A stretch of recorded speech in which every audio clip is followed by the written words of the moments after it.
Sitting with Tyler Nelson, who's the CEO of Adenyo. Welcome. Thank you for coming in. No, thanks. And this, why don't you give a little bit of, a big picture of what Adenyo is? Yeah, sure. Adenyo is Canadian-based, headquartered here in Toronto, rainy Toronto today. Monsoon Toronto today. Canadian-based, but truly a global software technology business.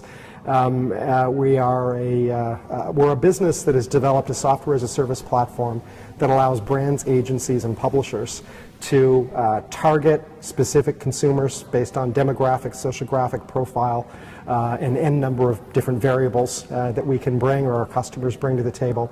They upload that targeting information into our platform. They can then execute on one technology platform from one vendor a complete end-to-end marketing campaign or strategy.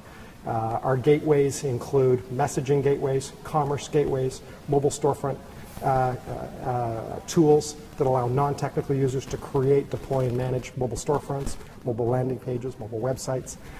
We have a very robust, world-class ad serving network, serving in excess 2.5 billion ad inserts a month into full client applications, mobile web experiences, widgets, native applications, etc.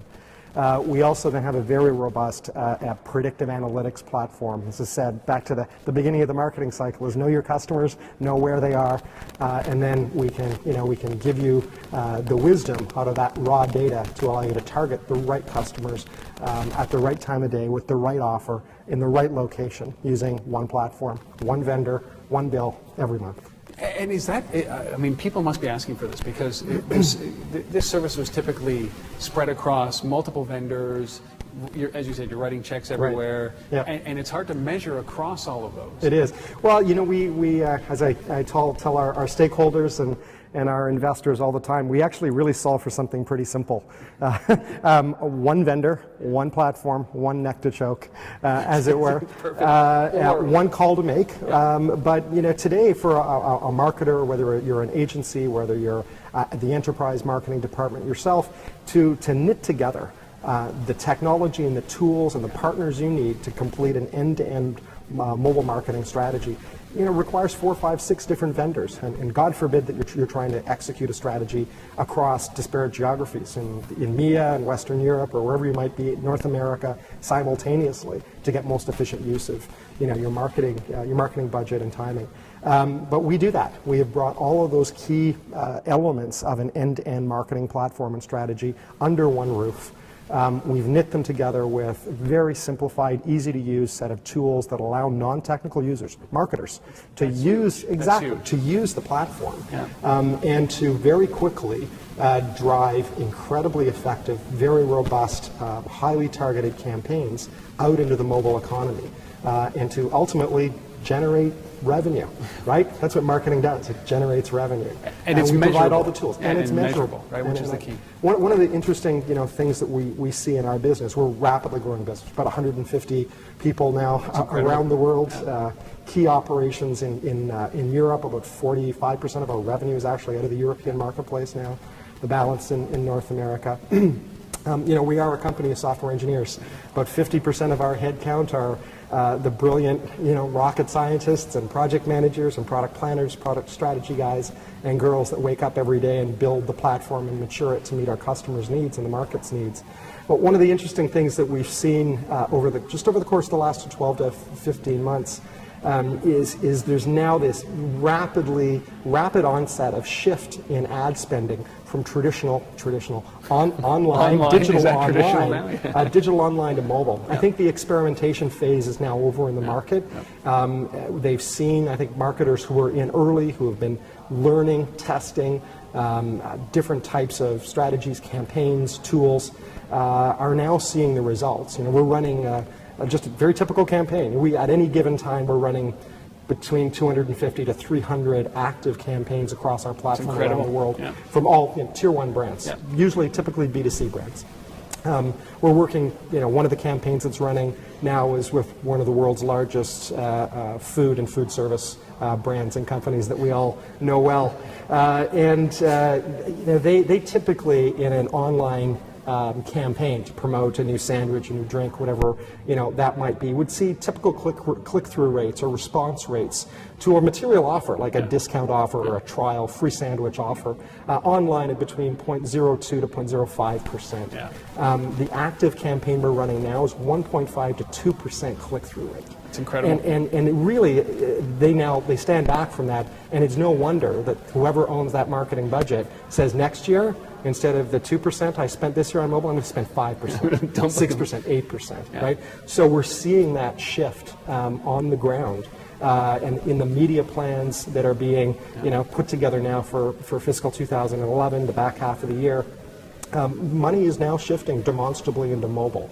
And we're there to service that growing marketplace, and we think we're in a great spot. Well, how do you, everybody that we've spoken to over the last couple of days talks about the rapid advance that mobile is going through, right? It's like what was cool yesterday or worked yesterday, it doesn't work today. Right. How do you guys, or how does the mobile marketing world adapt to that kind of rapid change?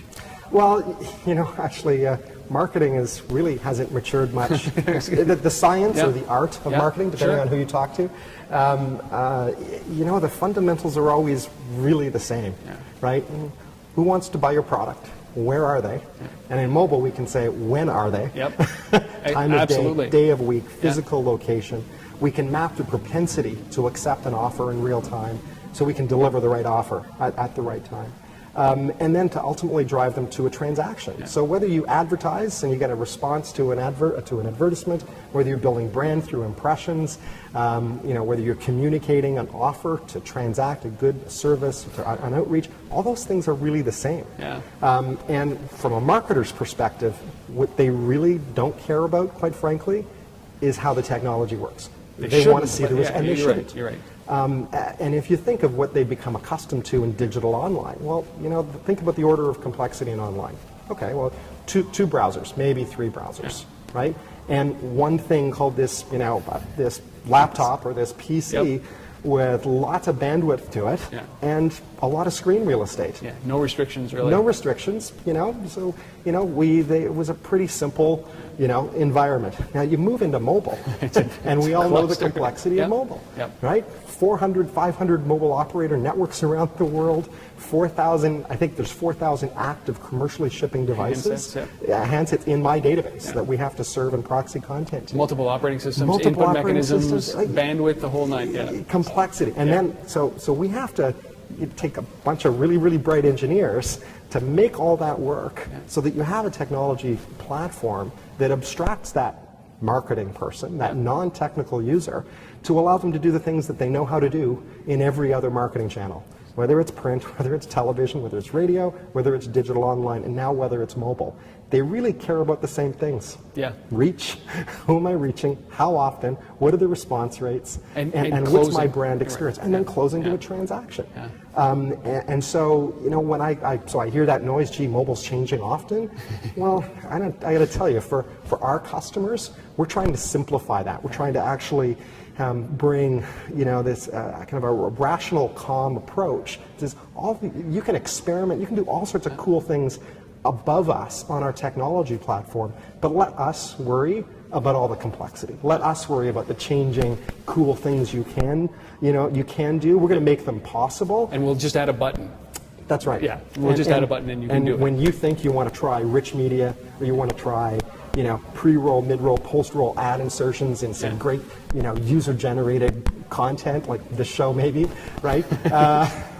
Perfect. There. We can make all that happen, and it allows the marketer to have this palette of tools, choices, to build and execute complete campaigns and strategies without dealing with 5 vendors. It's so, simplicity is what I love. That's what this is, and marketing people love it as well. And my view on what's happening in mobile marketing is that the legacy it's going to leave when it does make an evolutionary leap is that this was really the first medium in marketing that could be really measured, really measured. Is that the lasting legacy of mobile marketing? Is measurement? I think it's measurement. It's this almost immediate instant, the opportunity for instant and immediate gratification on both ends. Right? For me, as the guy or girl pulling out my device saying, I'm actually hungry right now. Yeah.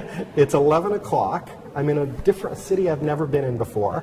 And I want to reach out and understand the best restaurants and then the offers. Where's the best place to eat? And I don't want to think about, I don't want to go and search for that. I actually just want that information there, available, even pushed to me, so that I click. I walk to that restaurant, or I take that coupon and I walk in and I show the clerk at Tim Hortons, yeah, I'll try that new sandwich that you just launched. Yeah. And for the advertiser, then it's that immediate, hey, push in real time. That campaign is launched into the ether, right? And in real time, you're watching things happen. You can watch heat maps. You can watch, time of day, day of week, by MSA, by city segment, by cell site. Who's responding? That's powerful. And then you apply all of that to your predictive analytics. Absolutely. And then that's really where the magic really does happen. Well, the magic of return on investment in any medium, marketing medium, is targeting. And what we have the opportunity to do in mobile is we have so much more information available. Actually, and the science or the art, I think, is not asking you for that information. Right. Because quite honestly, there's a segment of the population that will never give you that information. And I personally would not give personal information out. I think we have regulatory obligations within the environment, and over time, I think more and more often, subscribers, consumers, we call them subscribers in the mobile, but just consumers that are sitting at the end of these humans sitting at the end of these untethered devices, will say, no, I'm not giving anybody any information. So therefore, marketers need this notion of actually predicting. Predicting based on a whole bunch of extraneous variables that we have on our platform. And we license 20 different third-party data sets, driver's DVM, driver vehicle information, census data information, credit bureau information. All to paint a picture. Mash it in together, paint a picture in real time that says somebody at the end of this device, which is really kind of this abstract notion, I don't know who you are, but I can predict with an incredibly high degree of accuracy your propensity to respond in any given way at any given time to any offer. That's powerful. It's creepy but powerful. Creepy but powerful. If you're a marketer, it's the gold. It's gold. Oh, well, I feel like I talked to you all day, Tyler, but I don't want to keep you any longer. I do appreciate you giving us this insight, because this is the time where great companies are built, and this is the time where companies are going to seize the opportunities in this brand new space and really exploit it. And I wish you all the best. No, thanks very much. Thank you. Okay, thanks.